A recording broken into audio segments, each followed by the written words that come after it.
इस कार्यक्रम को आगे बढ़ाते हुए मैं अपने महाविद्यालय के associate professor doctor Savita Kannada Tiwari ma'am से रिक्वेस्ट करूँगा कि 2 शब्द बोलकर इस कार्यक्रम को आगे बढ़ाएं।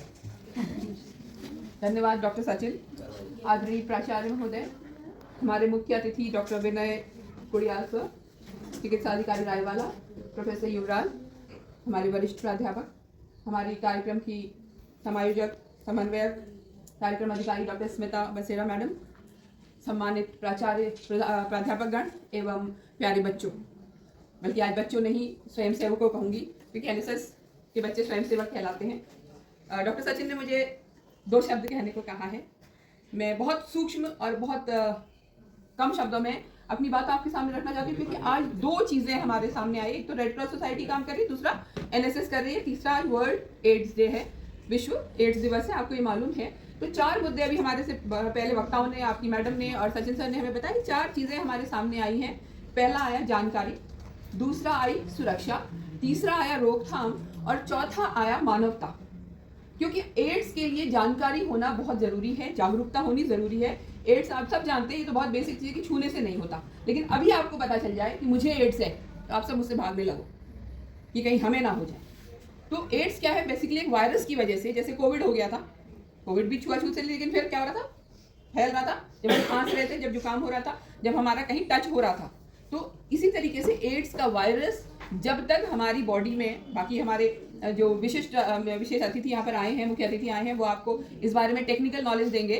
पर जो मुझे ज्ञान है, जितना मुझे समझ में आता है, उससे ये है कि अगर हमारे अंदर, जब तक हमारे ब्लड में या किसी भी असुरक्षित कारणों के कारण हमारे शरीर में एड्स का वायरस, जो क्या है HIV है, वो चला जाता है, तो हमें एड्स होता है और वो हमारी इम्यूनिटी को ख़त्म कर देता है। और जब इम्यूनिटी खत्म होगी तो हमारे सारे ऑर्गन फेल होने लग जाते हैं। तो जानकारी होनी जरूरी है। सबसे पहले हम अवेयरनेस आए हमारे अंदर। और हम क्यों यहाँ पर ये बात कर रहे हैं? क्योंकि आप बच्चे जो हो, युवा, इस देश के कर्णधार हो, इस देश की मजबूती से आगे बढ़ाने वाले लोग हो, तो आप कहीं ना कहीं जब आप समझोगे तो आप 4 लोगों को और समझा सकोगे।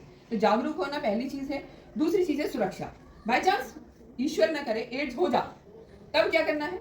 सुरक्षित तरीके से, न तो उसको अपने से आगे किसी को फैलने देना है, और ना ही जो है अपने लिए भी सुरक्षित दवाइयाँ, बहुत सारे उपचार आज हमारे पास है, माध्यम है, उनको आगे मेरे जो विशेषज्ञ हैं वो बात करेंगे उस संबंध में, उस पर ध्यान देना। तीसरा, जब सब तरीके से हम समझ गए हैं तो हमें उस, अगर पता है तो उस व्यक्ति विशेष को, जैसे मैंने कहा, अभी आपको पता चलता है कि मुझे ये बीमारी है, तो आप क्या करेंगे? मुझसे दूरी बनाना आरंभ कर देंगे। तो मेरे साथ संवेदनशीलता, वो है मानवता, जो कि हमारे रेड क्रॉस का एक मुख्य अंग है। हमें मानवता के साथ उस पेशेंट को, उस बीमार को क्या करना चाहिए? व्यवहार करना चाहिए।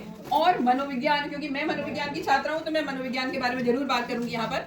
मनोविज्ञान कॉग्निटिव बिहेवियर थेरेपी की बात करता है। मनोविज्ञान कहता है कि अगर कोई भी व्यक्ति विशेष जिसे एड्स है, या उसका समाज जो उसके प्रति दुर्व्यवहार की भावना रखता है, उससे डिस्टेंस बना रहा है। जब डिस्टेंस होता है बेटा, समाज हमारे लिए बहुत जरूरी है। जब हम सामाजिक रूप से बहिष्कृत होते हैं तो हमें क्या होती है? हमें बहुत तकलीफ होती है। हमारी मानसिक भावना जो है वो अवसाद की तरफ, तनाव की तरफ हमें ले जा लेती है। तो उस समय ये जरूरी है कि हम उसके साथ, उस व्यक्ति विशेष को भी, और साथ साथ में उसके आसपास का जो समाज है उनको भी कॉग्निटिव बिहेवियरल थेरेपी जैसी थेरेपीज देकर उसके मनोविज्ञान को सुदृढ़ कर सकें, उसके मनोविज्ञान को, उसकी मानसिक व्यवहार को सुधार सकें। क्योंकि जब मानसिक स्वास्थ्य सही होगा तो शारीरिक स्वास्थ्य निश्चित रूप से सही होगा। इस बात के साथ मैं एक बार पुनः धन्यवाद करती हूँ अपने मुख्य अतिथि और अपने कोऑर्डिनेटर्स का, कि जिन्होंने मुझे ये अवसर प्रदान किया कि मैं आपके समक्ष अपनी बात रख सकूँ। धन्यवाद।